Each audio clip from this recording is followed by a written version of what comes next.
Do science and religion have to be separate? If a man says he saw God, do we have to either send him off to a preacher or to a psychiatrist to be cured? Or can we begin to really learn something about these things with the kind of technology and expertise that characterizes modern science? I think we can. The exciting thing about the age in which we're living is that we are finally, through modern science, beginning to be able to understand the processes by which man is evolving or is able to evolve into higher states of consciousness.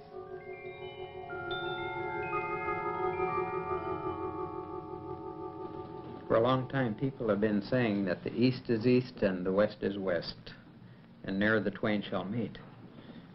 That may have been true at one time, but perhaps it isn't true anymore, because biofeedback is changing the picture. This combination of external fulfillment and inner fulfillment is what we seek today, a confluence of physical sciences and technology with the science and technology of man's inner life, which is religion.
Qui essaie de transmettre, essaie de quelque part communiquer mentalement les images qu'il voit dans les clips vidéo.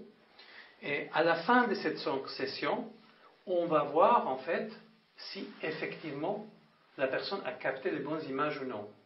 Donc après un quart d'heure, 20 minutes de cette expérience dans laquelle elle est dans cet état, on va la sortir de cet état-là, on va enlever les lunettes, les casques avec les bruits blancs. Donc le casque transmet du bruit blanc, les lunettes ont assez de lumière rouge là-dessus. Et une fois qu'on les sort de cet état, elle va voir sur son écran ici, qui va s'allumer, elle va voir 4 possibilités, 4 clips vidéo, dont un, c'est le vrai, c'est celui qui était envoyé par l'émetteur. Les autres sont des leurs, bien sûr. Mais personne, ni l'exploitateur, ni elle, on sait laquelle est la bonne.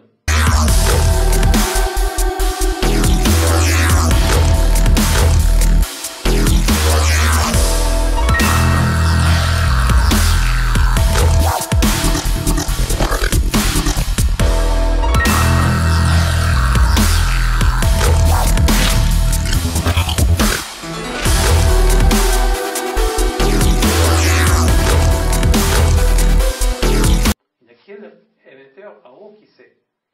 Donc, elle doit choisir sur la base de son vécu, sur la base de ce qu'elle a eu pendant 15-20 minutes comme image, elle doit choisir quelle est la bonne image.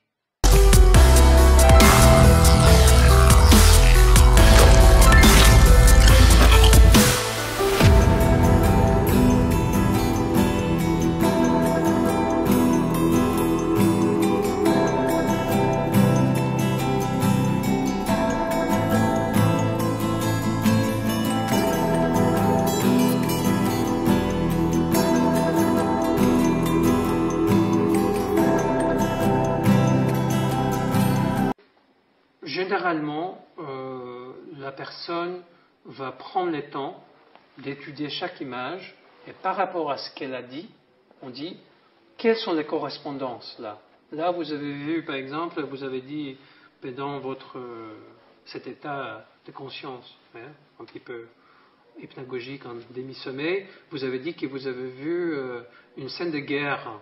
C'était avec des tanks, je vous relis ce que vous avez dit, il y avait des tanks, et tout d'un coup il y avait une explosion, et après vous avez passé une autre image avec un supermarché dans lequel vous étiez en train de penser au fait qu'il faut faire des courses. Donc, ces images, est-ce que ça a un rapport avec une des 4 images que vous avez devant vous? Et la personne, dans un des clips vidéo, par exemple, c'était une scène de guerre. Il dit, oui, effectivement, il y a la scène de guerre ici elle se rapproche beaucoup, en plus il y a des tanks dedans, je ne sais pas, ça me semble que là, ça c'est un candidat, une possibilité de choisir celle-là comme la vraie cible. D'un autre côté, dans un autre moment, j'avais mentionné quelque chose par rapport à des fleurs, que j'avais pensé à quelques orchidées que j'avais vues, et tout d'un coup les orchidées sont devenues des papillons, parce que vous voyez, on est dans un état dans lequel on est presque proche du rêve, donc les choses se transforment. Et effectivement, peut-être il y a une des autres images réelles, hein, une des autres clips vidéo, à l'image de fleurs qui sont, que quelqu'un est en train de ranger dans un film, et peut-être la personne va dire ça me semble aussi fort que l'autre, donc elle va devoir choisir lequel des deux est son premier choix, lequel le deuxième, le troisième et le quatrième. Donc elle va prioriser parmi les 4 clips vidéo sa confiance que c'était celle-ci et pas les autres qui étaient envoyés par l'émetteur.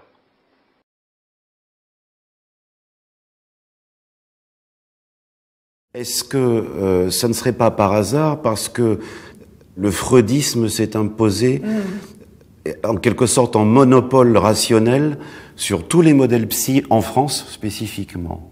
Parce que je veux dire, par exemple, la France, c'est le pays où typiquement un jungien est malheureux, quoi, par exemple. Oui, c'est sûr qu'avec, si le jungisme était aussi puissant que le freudisme, on devrait mieux s'entendre. Mais je ne vais pas tellement accuser la psychanalyse en elle-même. Parce qu'à propos des états modifiés de conscience, un temps donné, Freud a utilisé l'hypnose lors de ses analyses, et puis après, il l'a refoulé. Voilà. Et est-ce que c'est pas ce refoulement-là à devenir une science occulte pendant 80 ans. C'est ça. Et c'est quand même très dommageable. Il n'a pas fait de même avec la parapsychologie, aussi étonnamment, enfin, qu'on puisse le penser. Freud était très intéressé par la parapsychologie. Il a étudié des médiums, des voyants, très très tôt. Ses proches collaborateurs, Jung, Ferenczi et plein d'autres, ont beaucoup étudié la parapsychologie. Il en parle, il a une dizaine de textes où il parle de paranormal. Il a avoué sa conviction de la réalité du transfert de pensée.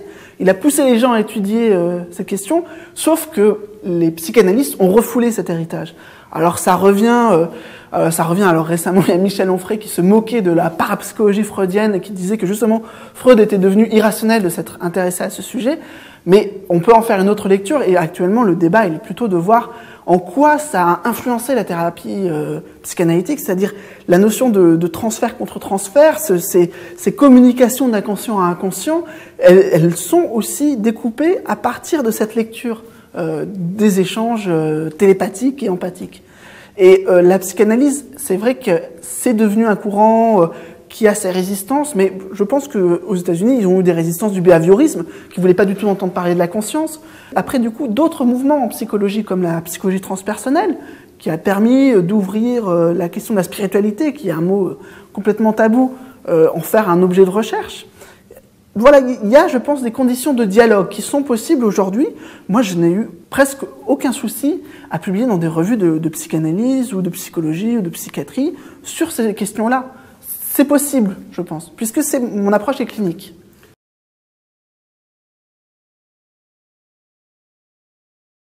L'absence de paranormal. Et de façon plus générale, lorsque seuls les rejets de théories vraies sont publiés, comme c'est le cas par exemple lorsqu'on ne cherche à rejeter que des théories vraies, la méthode scientifique conduira à 100% de publications scientifiques fausses. Defenders of parapsychology, including BAM, point out is that well, you know, the quality of this research is about the same as sort of run-of-the-mill research in psychology. And if these kind of results were presented about a more, you know, non-controversial topic in psychology, you know, people would simply move on and accept the results and so on and so forth. Mm-hmm. Well, I think that a reasonable objection, counter-objection to that is, well, too bad for a lot of psychology papers then. Now, having done science, not in psychology, of course, in evolutionary biology, and having read and refereed a lot of papers in ecology and evolutionary biology, I can tell you from first-person experience that there is, in fact, a lot of garbage out there that gets published in pretty much every field.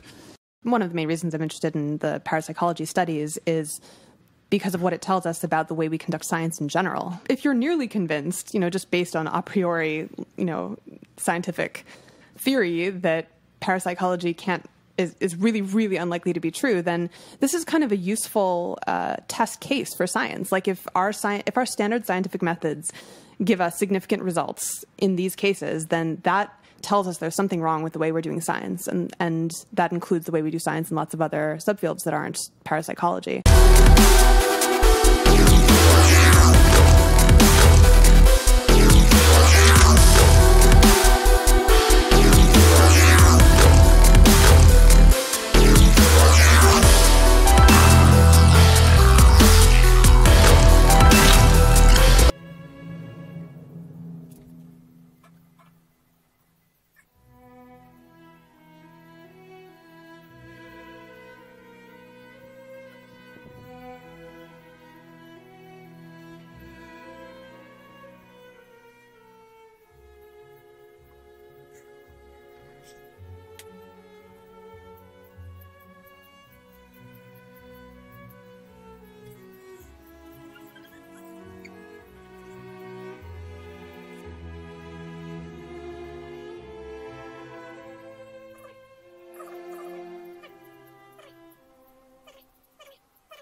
Хорошая российская статья.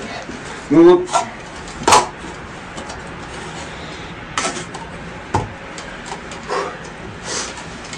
Посмотрите, целую, пить можно из него? Конечно. Нормально стакан? Да, абсолютно.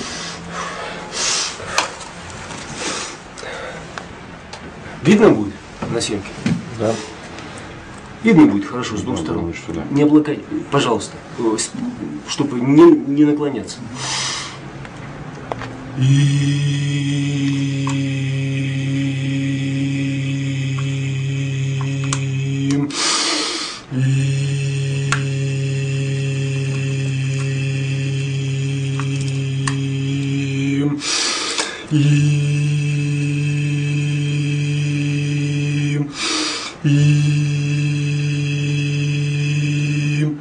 Я что еще могу сказать? Я сейчас немножко устал, у меня люди были, я показывал, и мне нужен вот перерыв хотя бы полчаса между показами. Сейчас этого не было, поэтому может быть что-то лучше получится, что-то хуже. Но я сейчас вот отдаю, он на моей ладони сейчас лежит.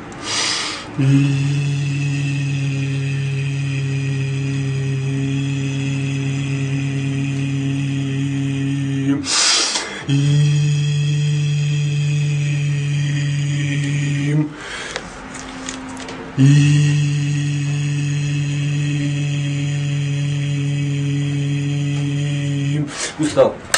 Ну и Вот этого сейчас- достаточно. Вот я сейчас отдал, ну, достаточно, с разных сторон его поймал Да. немножко. Да, конечно. Чуть-чуть. Он сейчас достаточно объективно изменился. Сейчас я немножко отдохну чуть-чуть, минут 3-5, и покажу что-то другое, чего еще, так скажем, мало кто отдыхать.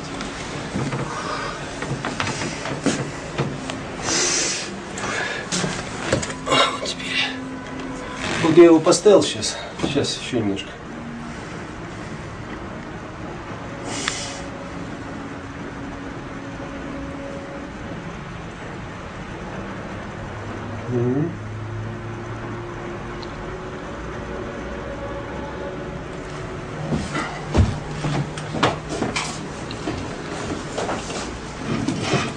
Вот сколько метров от меня до стакана сейчас? 6 где-то. Приблизительно. Метров 8. Вот теперь смотрите.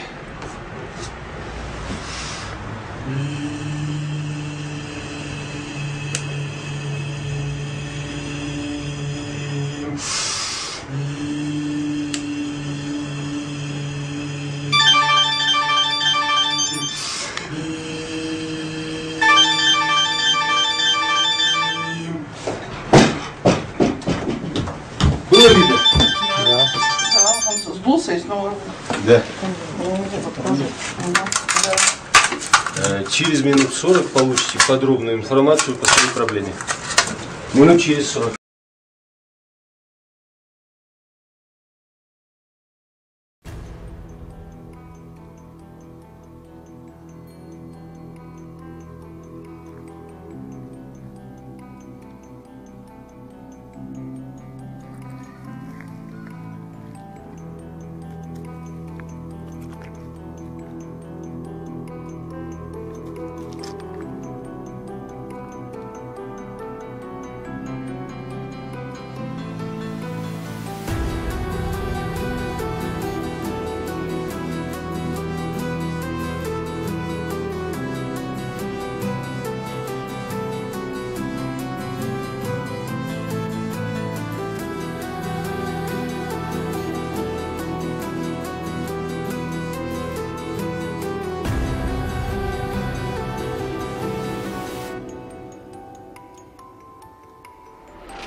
Été 1989, un curieux événement rompt la tranquillité de cette résidence. Mais ce que les locataires considèrent comme un léger désagrément va s'avérer l'une des expériences les plus traumatisantes de leur vie. Eh bien, d'après ce dont je me souviens, cet événement vraiment spécial, qui a eu lieu à Beauport, près de Québec, pendant l'été 1989, était dû au fait que ce bâtiment a été secoué d'une manière peu conventionnelle. En effet, les murs présentent d'incontestables traces de coups et des trous impressionnants qui se seraient formés tout seuls. Un phénomène aussi inquiétant qu'inexpliqué. Les gens qui vivaient dans cette maison ont commencé à observer d'étranges manifestations. Bien sûr, la plupart d'entre eux étaient effrayés et cherchaient des réponses. Mais qu'est-ce qu'il pouvait bien se passer? Une minutieuse inspection du bâtiment est ordonnée. Mais loin de résoudre le problème, le technicien ne pourra que constater les faits. Lorsque j'étais sur place, ça venait juste de se produire. Et une femme m'a dit « Restez ici, monsieur Dubé, ça va recommencer. Appuyez votre épaule sur le mur et vous allez voir. » J'entendais des claquements, ça faisait comme des petits coups de fusil. Et puis, j'ai appuyé mon épaule sur le mur et tout à coup, ça a frappé. J'ai été poussé violemment sur le côté. Et là, j'ai constaté qu'il y avait quelque chose d'anormal.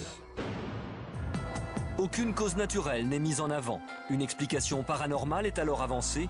Un mois auparavant, un voisin est mort au premier étage et depuis, sa veuve procéderait à des cérémonies de spiritisme. À ce moment-là, les gens étaient presque en panique, propriétaires, locataires. Les gens avaient crainte et ils avaient peur de ce qui se passait. Pour faire taire la rumeur, policiers, pompiers et journalistes viennent enquêter rue Monseigneur Gauthier. Et ils ne vont pas être déçus. Quel phénomène se produit dans la maison? Que le mur avance. Tiens, vous l'avez. Non, vous ne rêvez pas, ce mur a été secoué sans que personne ne le touche. Et puis, ça fait du bruit comme ça.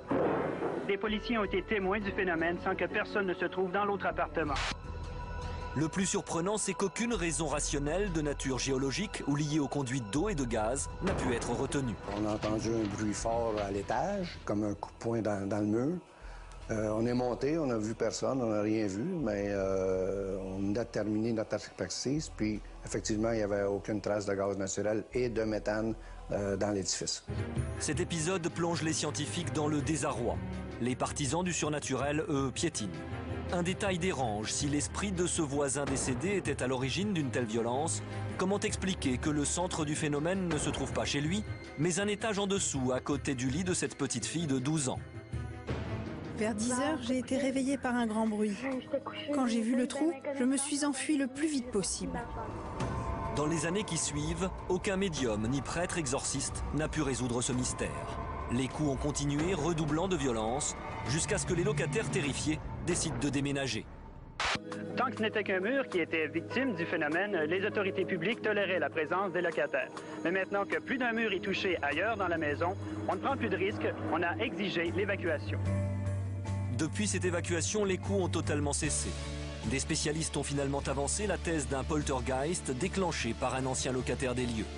Bizarrement, ces faits étranges ne se sont produits que quand la petite fille rendait visite à sa grand-mère.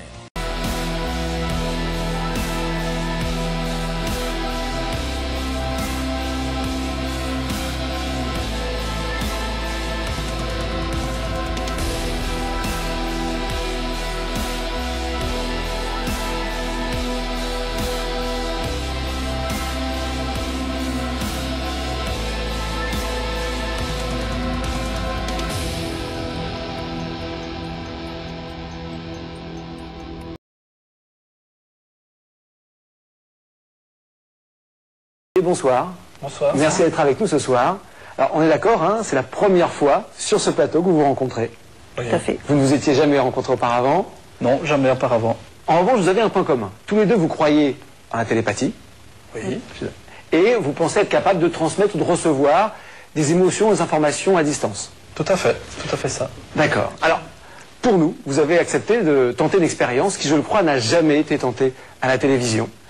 Nous avons placé des capteurs sur le corps de Graziella pour enregistrer ses pulsations cardiaques. Et à 1000 km de là, nous avons envoyé Didier ressenti des émotions assez fortes, puisque Didier, nous vous avons emmené sur le plus grand manège, la plus grande montagne russe d'Europe, tout simplement. Hein. Voilà. Tout à fait. Au même moment, on avait des caméras complètement distinctes, les équipes ne savaient pas, il y avait une fourchette d'1 heure à peu près, un maximum, pour savoir quand les choses se passaient, mais vous ne saviez absolument pas ce qu'allait ressentir Didier, vous n'aviez aucune information, ni l'un ni l'autre. Les seuls éléments que vous aviez, c'était une photo. Une photo. Au dernier moment en plus. Au dernier moment. Je vous propose tout de suite de regarder cette expérience. Hein. Encore une fois, je le rappelle, à 1000 km de distance, sans jamais vous être rencontrés auparavant, vous avez essayé de transmettre vos émotions. On regarde ce reportage de Vanessa Pontet, assistée de Céline Dahan. Graziella et Didier vont se prêter ensemble à une expérience de télépathie sans se connaître.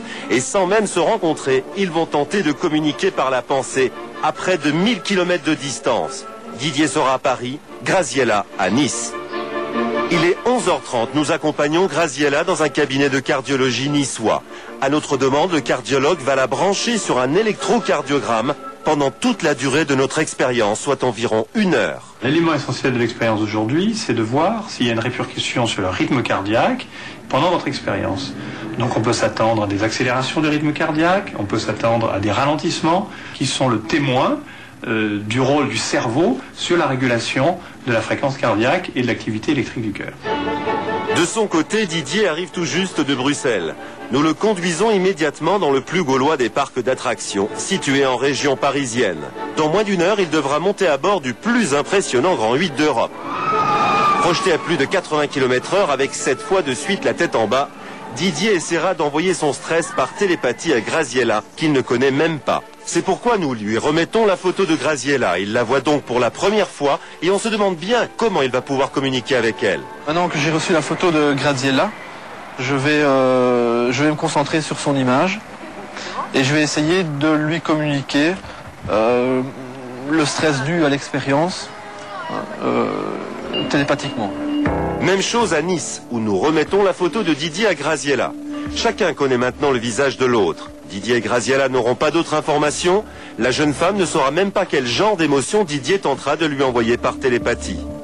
Je vais essayer de me concentrer sur sa physionomie en général. Si lui, de son côté, il regarde la photo, logiquement, il y a un contact qui se fait. Ok, je suis prêt. On y va. Sans quitter des yeux l'image de Graziella, Didier se dirige maintenant vers la redoutable attraction.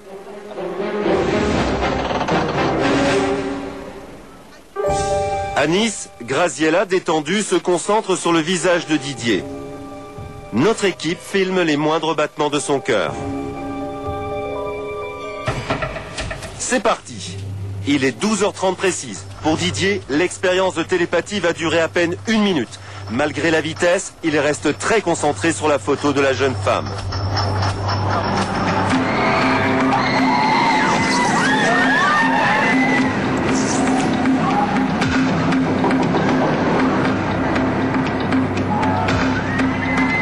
À 1000 km de là et précisément au même moment, surprise, Graziella est secouée de tremblements.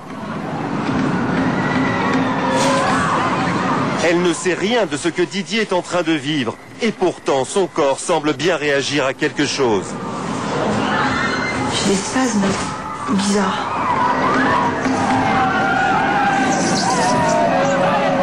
Oh, c'est terrible ça.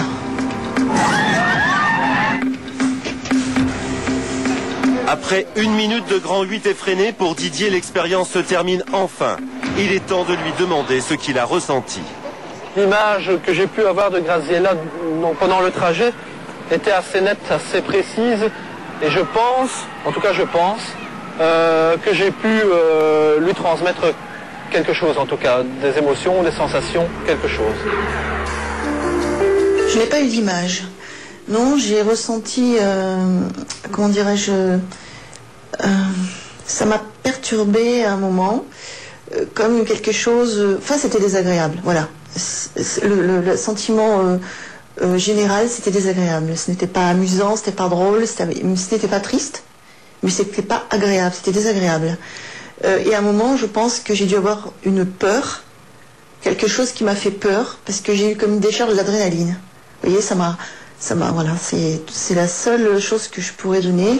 Après avoir relu attentivement l'enregistrement de l'électrocardiogramme, le médecin interprète devant nous les résultats. Vous voyez sur cet enregistrement qu'aux alentours de 12h30, alors qu'elle était parfaitement régulière, tout comme l'ensemble de l'examen, elle a eu une petite phase de tachycardie où le cœur s'est brutalement accéléré pendant une période assez courte.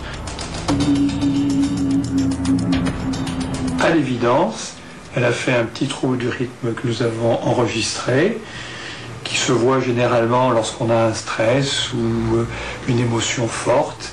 Et je crois que vous l'avez vous-même ressenti, puisque vous m'avez dit... J'ai eu le cœur qui s'emballait. Voilà, vous avez eu un sentiment de palpitation, d'un emballement cardiaque. Vous ne l'avez pas inventé, puisque nous l'avons parfaitement documenté. Ça a été très court, hein. C'est l'histoire d'une dizaine de complexes cardiaques que l'on voit dans certaines circonstances de stress, d'émotion. Et ça peut correspondre peut-être, ça c'est pas moi qui peux en juger, à quelque chose de paranormal. Aurions-nous réellement la capacité de communiquer par la pensée ? Comment expliquer l'étonnante variation du rythme cardiaque de Graziella constatée par le médecin au moment précis où Didier était sur le Grand 8 à 1000 km de la jeune femme ?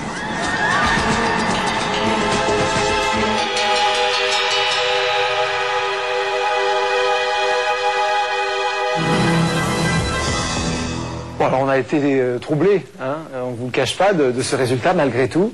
Graziella, qu'est-ce que vous avez réellement ressenti? Vous décrivez quelque chose d'assez précis, hein, qu'on peut rapprocher d'une montagne russe, c'est-à-dire ça fait peur, mais c'est pas triste. C'était ça votre sentiment vraiment? Tout à fait. Une émotion très, très profonde. Écoutez, comme je l'ai dit, ça m'a fait une décharge d'adrénaline. En fait, je pense maintenant, j'ai vu le reportage, c'est vrai que le Grand 8 c'est génial. Et c'est une impression maintenant, je pense que c'est quelque chose que j'aurais pu ressentir comme ça aussi. C'est pas mauvais, c'est pas triste, mais par contre c'est un stress. Alors, la perturbation qui a troublé notre cardiologue, la perturbation du rythme cardiaque dure quelques pulsations, hein. C'est très court. Or, l'attraction est un peu plus longue que cela. Comment vous expliquez, comme ça, en réaction à chaud, que votre réaction était relativement courte, alors que l'attraction dure plus longtemps? Je pense que ce qui aurait été intéressant dans cette expérience, mais je pense que ça doit être pas faisable, c'est que lui, il aurait été relié par des électrodes. Peut-être qu'au moment où il a eu également une décharge d'adrénaline, c'est peut-être ce que j'ai ressenti. Parce que lorsqu'on est sur un Grand 8, on n'est pas constamment, j'imagine, avec une tachycardie, c'est pas possible.